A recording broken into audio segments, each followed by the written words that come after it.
오늘 우리에게 허락된 말씀은 신약성경 요한복음 2장 23절부터 25절까지 말씀입니다. 신약성경 요한복음 2장 23절부터 25절까지 말씀 봉독해 드리겠습니다. 6월절에 예수께서 예루살렘에 계시는 많은 사람이 그의 행하시는 표적을 보고 그의 이름을 믿었으나 예수는 그의 몸을 그들에게 의탁하지 아니하셨으니 이는 친히 모든 사람을 아심이요 또 사람에 대하여 누구의 증언도 받으실 필요가 없었으니 이는 그가 친히 사람의 속에 있는 것을 아셨음이니라. 아멘. 하나님이 세계의 주제이심을 알도록 말씀을 듣는 자로 다시 세워주셔서 감사합니다. 인간을 하나님의 자리에 올려 인간 자신을 만족시키는 거짓 예비로부터 돌아서서 오직 하나님의 신실하심과 선하심을 알며 경외하는 그리고 바로 그것에 헌신하는 말씀 되게 해주십시오. 하나님에 대한 참된 지식의 결핍은 필연적으로 인간을 하나님의 자리에 올려 가장 적극적으로 우상숭배가 일어나게 함을 압니다. 위장된 우상숭배의 현장이 아니라 오직 하나님의 입에 두신 말씀만 증거되는 시간 되게 해주십시오. 이 말씀을 통해 하나님과 세계의 본래적 관계를 알게 하시되 하나님의 시각에서 세계와 인간이 무엇인지를 아는 말씀 되게 해주십시오. 하나님과 관련해서만 인간의 호흡은 유의미할 뿐이라는 사실이 확인되므로 위로를 얻는 말씀 되게 해주시옵기를 우리 주 예수 그리스도 이름으로 기도하옵나이다.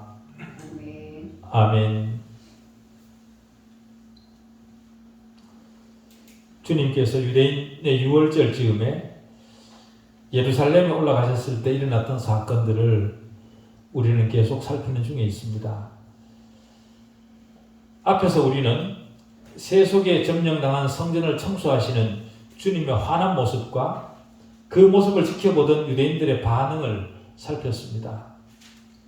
오늘 본문은 그 모든 광경을 지켜보던 전도자 요한의 평가 혹은 진술이라 그렇게 말할 수 있습니다. 일어났던 모든 일은 단순히 사건이 아니라 표적이었다.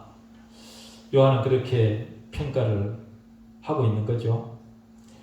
주님이 보여주신 표적들을 요한은 보고 이해를 했지만 유대 지도자들은 이해하지 못했습니다.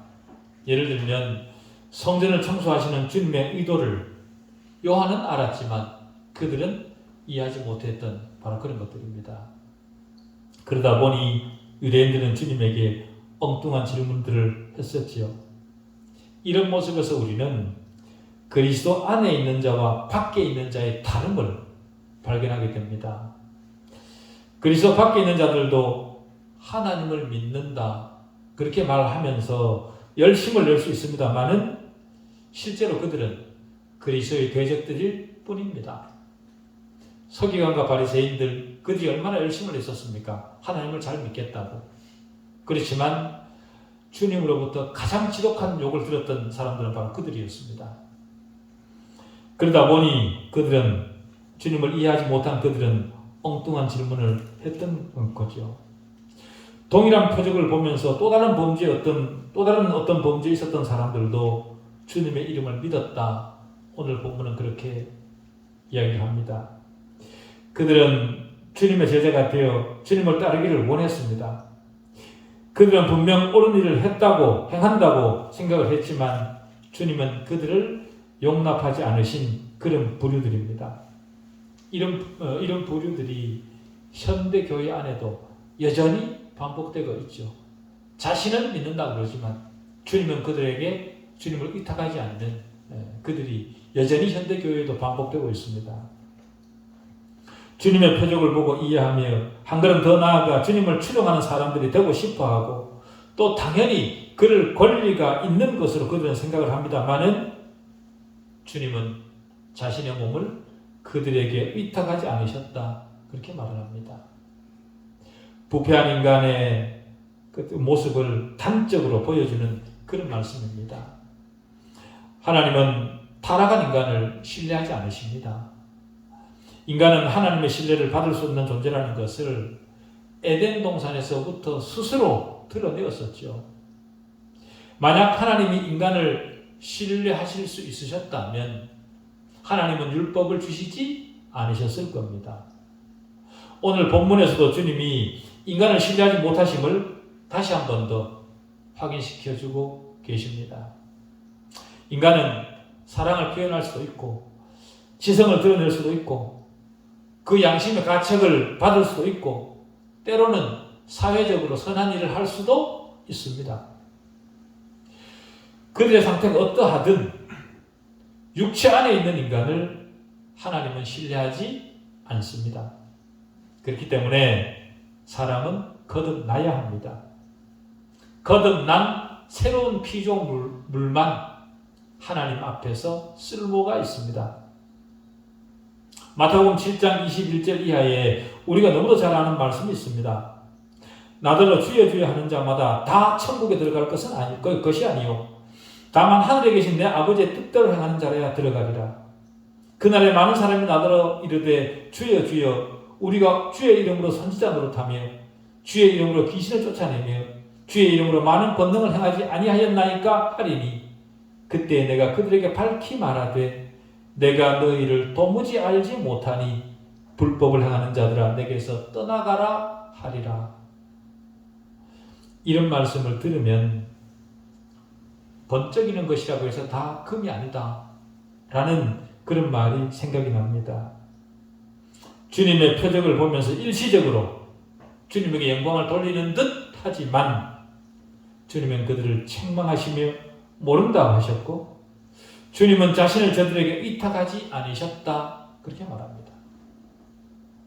표적을 보면서 주님의 제자가 되겠다고 요란스럽게 일어나지만 그들의 삶 곳곳에는 주님이 보이신 가르침과 완전히 다르게 모순투성이입니다.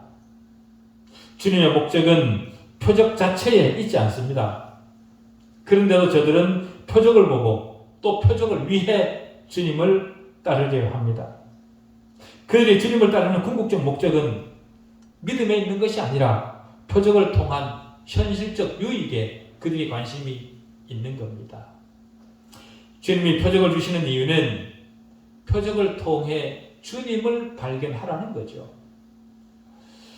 요한복음 10장 37절 38절에 만일 내가 내 아버지 일을 행하지 아니하거든 나를 믿지 말려니와 내가 행하거든 나를 믿지 아니할지라도 그 일은 믿으라. 그러면 너희가 아버지께서 내 안에 계시고 내가 아버지 안에 있음을 깨달아 알리라 하시니 라는 말씀이 있습니다. 또 요한복음 12장 37절은 이렇게 많은 표적을 그들 앞에서 행하셨으나 그를 믿지 아니하니 이렇게 기록하기도 합니다. 표적을 보면서 마땅히 믿어야 함에도 불구하고 믿지 않는 거죠. 믿지 않는 그들에게 표적은 오히려 저주가 될 뿐입니다.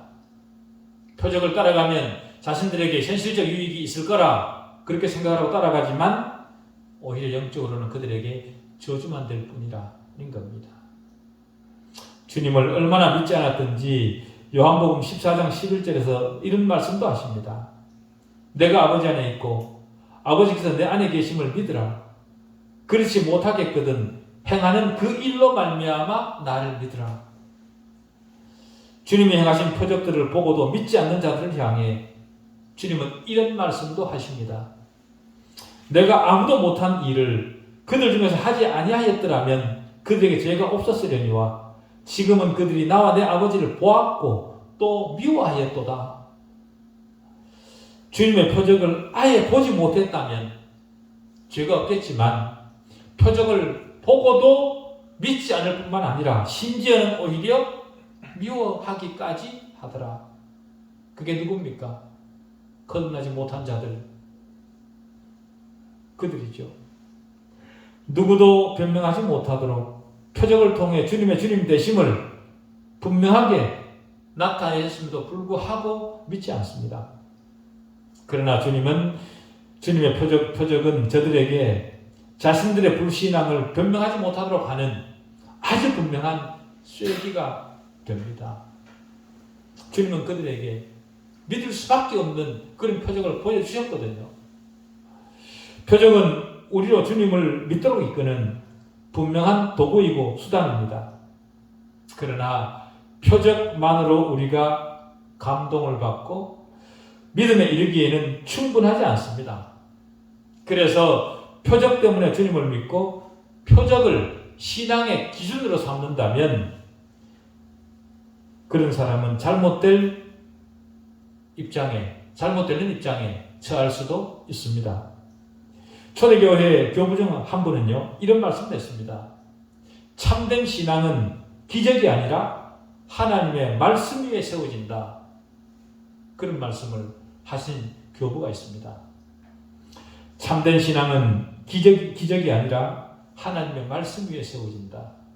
우리는 이 말씀 기억해야 됩니다.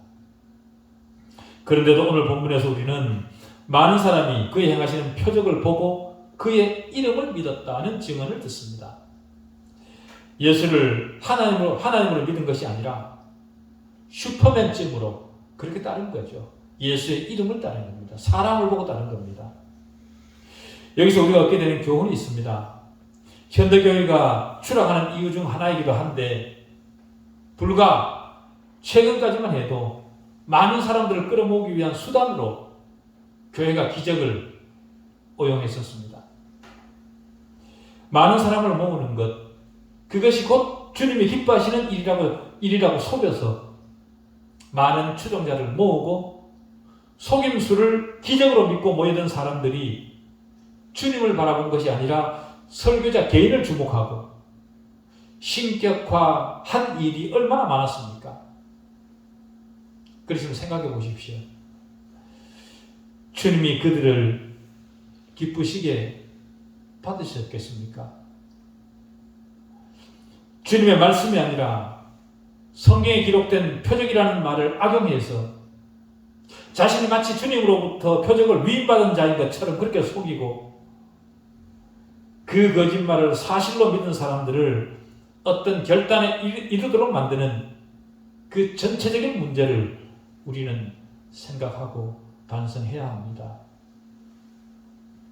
거짓말에 속았으면서 그것을 기독교 신앙이라고 믿고 자신들이 만들어낸 주님을 향해 내달립니다마는 주님은 그들을 거절하십니다.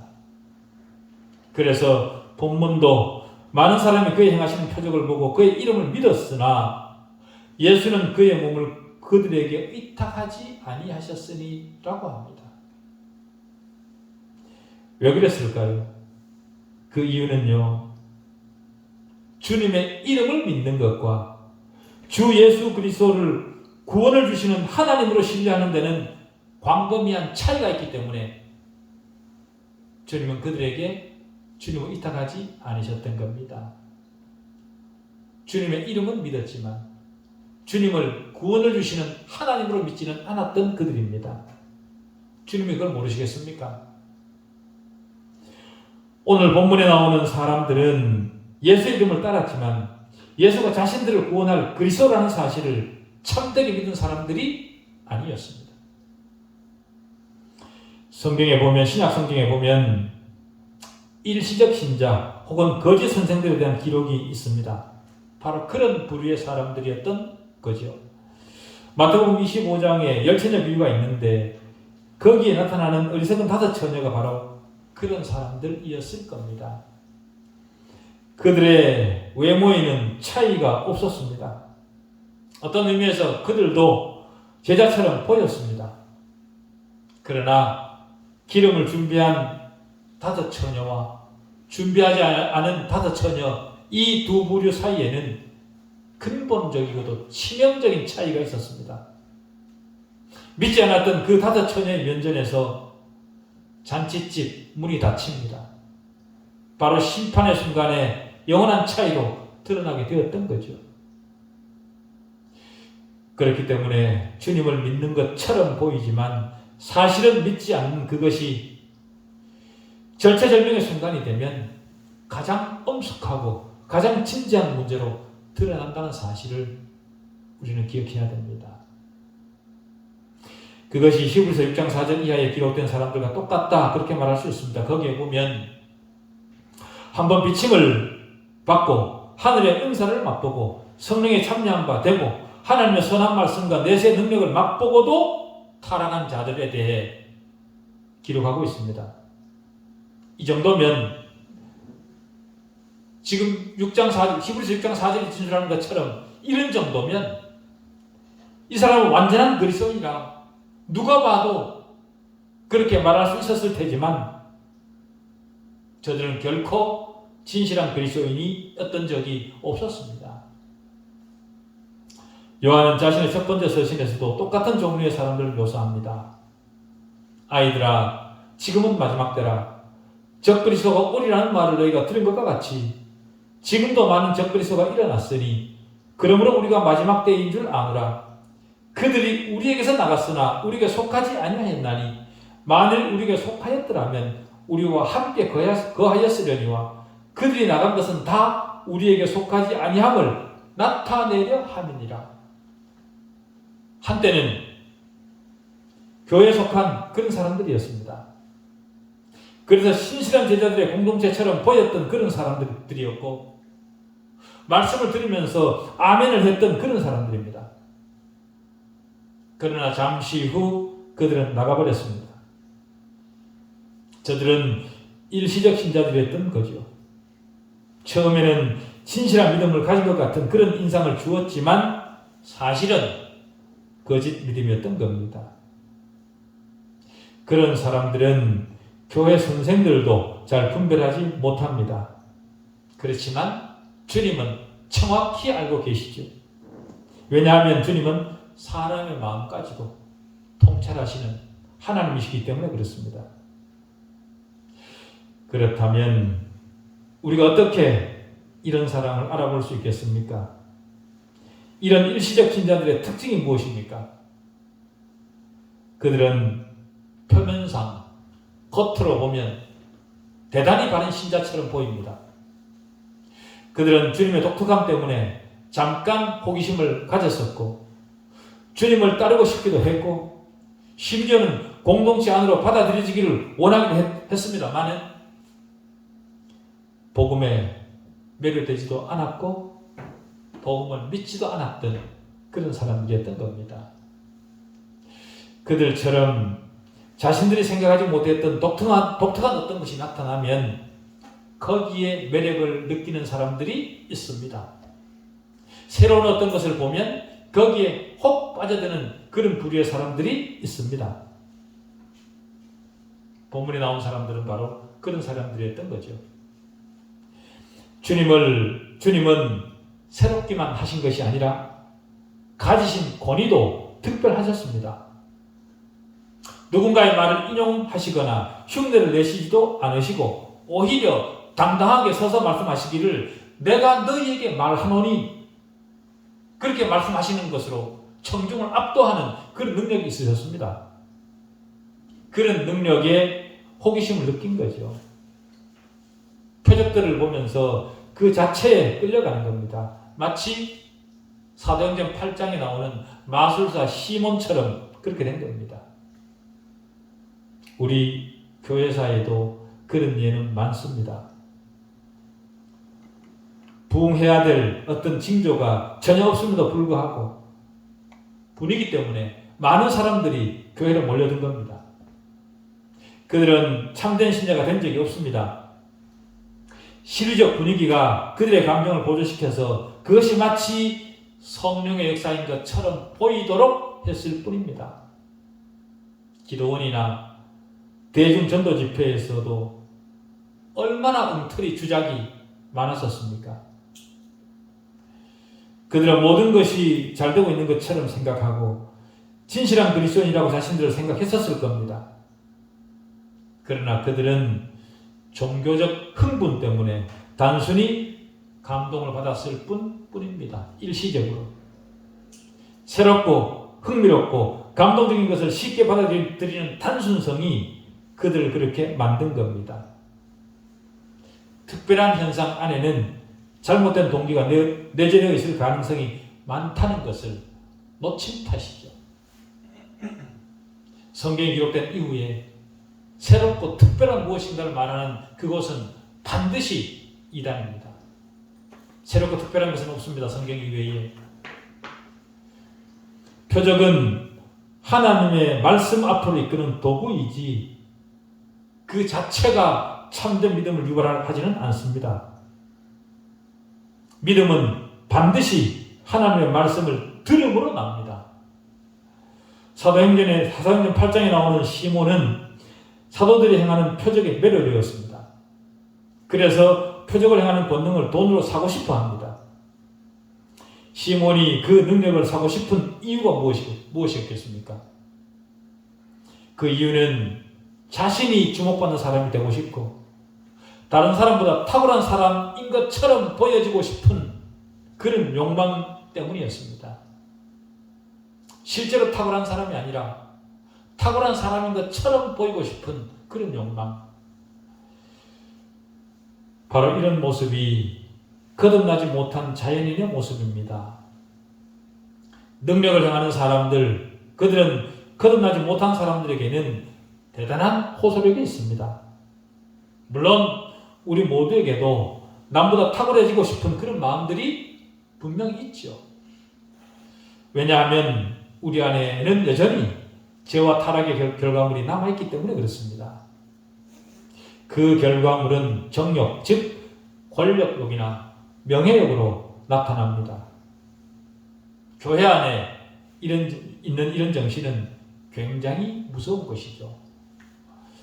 이런 정욕에 끌려다니는 사람들이 표적을 볼 때 왜 주님을 믿는다고 고백하고 저급한 것에 고무되고 무가치하고 육체적인 일에 활력을 얻는 이유가 무엇인지 주님은 잘 아십니다. 고린도 교회 안에도 이런 일이 심각했었기 때문에 고린도전서 12장부터 14장이 기록되었던 겁니다. 고린도 교회 사람들은 은사에 대해 서로 자랑하고 경쟁했습니다. 방언에 대해 우월감을 가졌고 서로를 멸시하며 시기했었기 때문에 바울은 그들을 책망해서 했던 겁니다.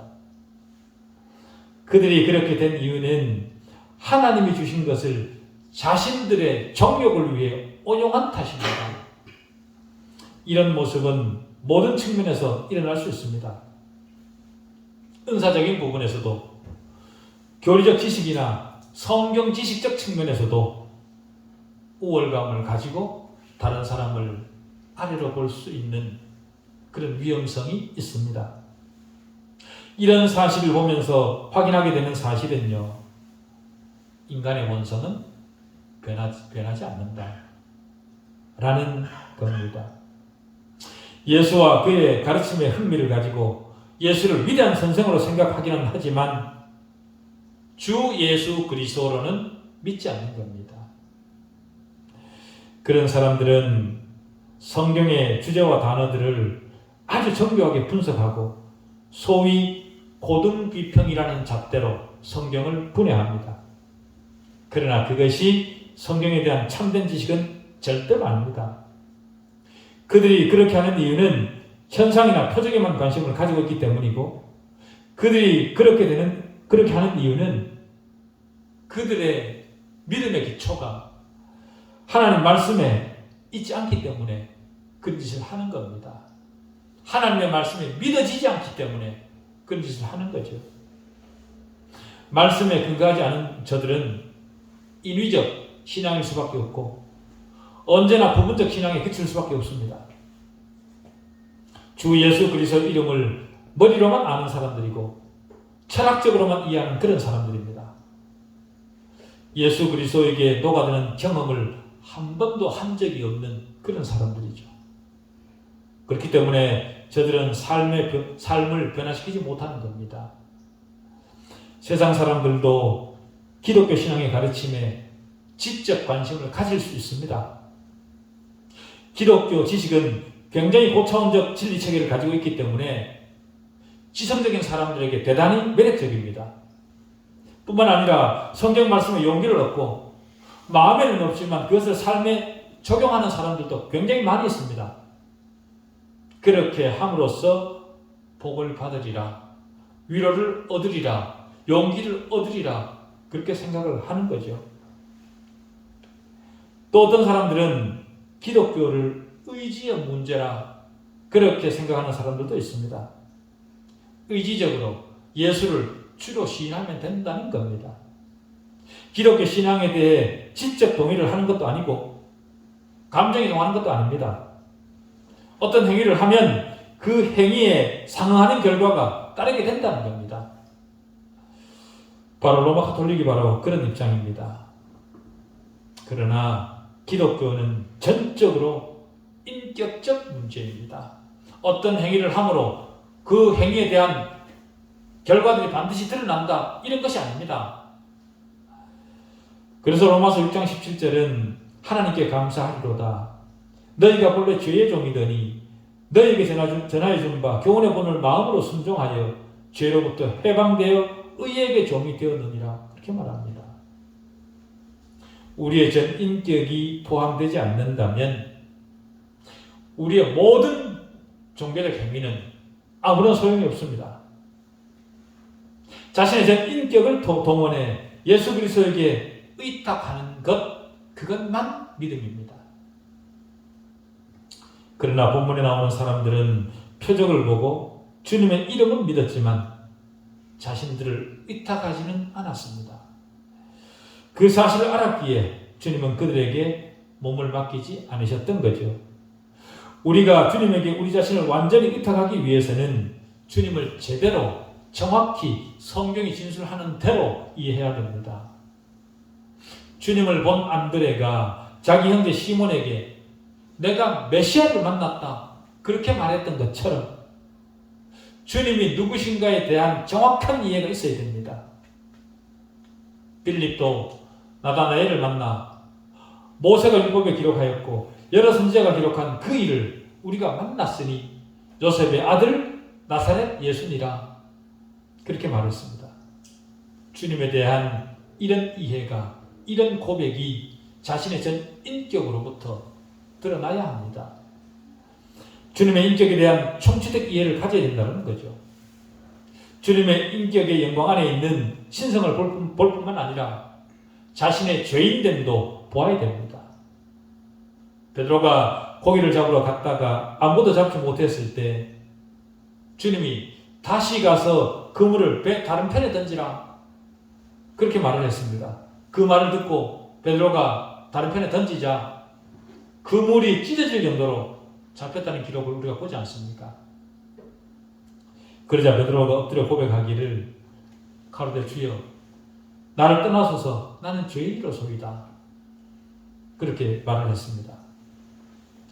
진실한 성도는, 신실한 성도는 주님을 만나면 주여 나는 죄인입니다 라는 고백을 하게 되어 있습니다.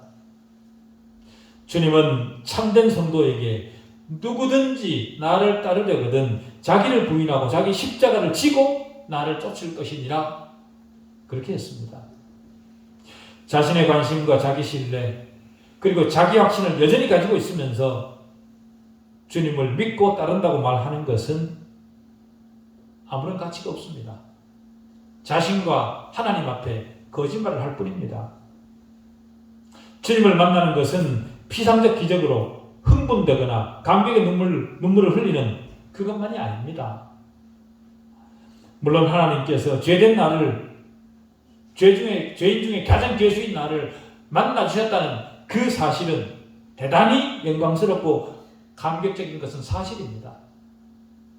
그러나 우리의 감격 속에는 십자가를 지는 요소가 필연적으로 있다는 사실도 우리는 기억해야 됩니다. 내가 주님의 보혈의 피로 말미암아 구원을 받았을 때는 은혜로 받았지만 그 은혜 속에는 우리 역시도 십자가를 져야만 되는 그런 요소가 있다는 사실, 우리는 그걸 기억해야 됩니다.